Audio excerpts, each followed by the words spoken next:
First of all, I really thank the Lord where I am right now kasi before kung nasan ako ngayon, we were in debt, 2 million debts.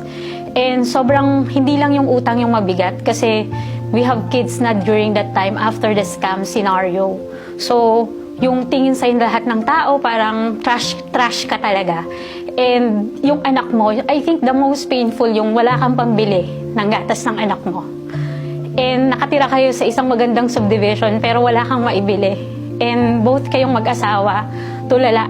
Ang galing ng Lord, binigay niya yung IMG sa amin. Kasi that time, akala ko noon mag-a-abroad na ako or magko-call center ulit ako, babalik ako sa academe. And sabi ko, Lord, hindi yun yung purpose mo eh. Kasi ayokong magkaroon ng broken family, di ba?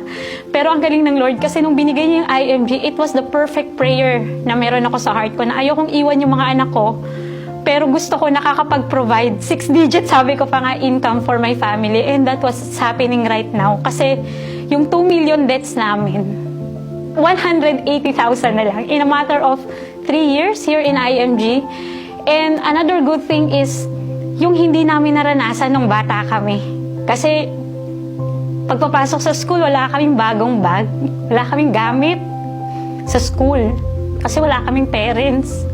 Pero ngayon, nagagawa ko sa anak ko, kahit sa pamangkin ko, nabibilan ko sila ng gamit. Yung their choice, na meron ka na kasi. Habang nagbabayad ka dun sa utang mo. Diba ang sarap nun sa pakiramdam at yung peace sa aming mag-asawa. And another thing is yung kahit nagbabayad ka, kasama mo yung anak mo, maakit ka sa stage, nabibigay mo yung oras mo 100%.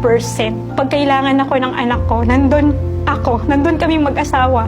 Kailangan niyang mag-field trip, na ibibigay mo kasi meron na eh.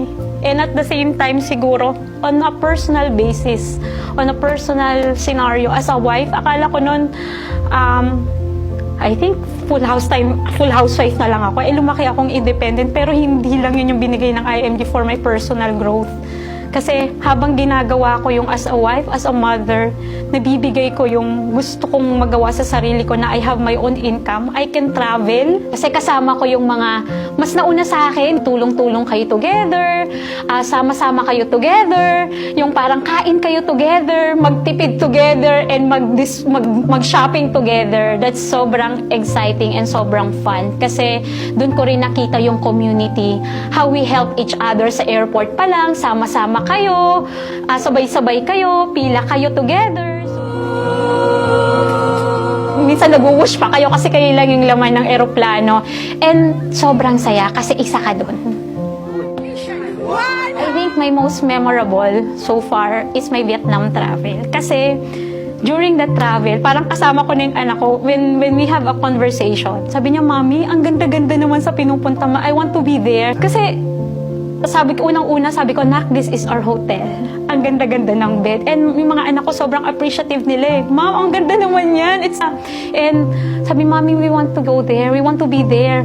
Lahat, pati yung pag-travel sa Kuchitan. And who would think na makakarating ako doon? So, yun yung parang sabi ko, Lord, who am I to deserve this? And sabi ko, pinapa-experience sa akin to ng IMG. And next time, hindi na lang sa team sa family mo. Yung ma-experience din nila yung na-experience mo. Kasi ang sarap-sarap po pala ng ganun. And most of these are free na binigay ng IMG.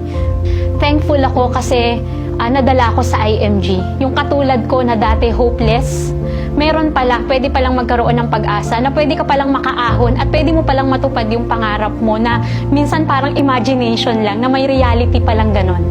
And kagaya sa mga katulad ko na parang baon sa utang, yung parang ayaw mong iwan yung mga anak mo, yung parang hopeless ka na talaga, mayroong IMG na pwedeng tumulong talaga sa'yo, na pwede kang magkaroon ng masayang buhay at meaningful na buhay.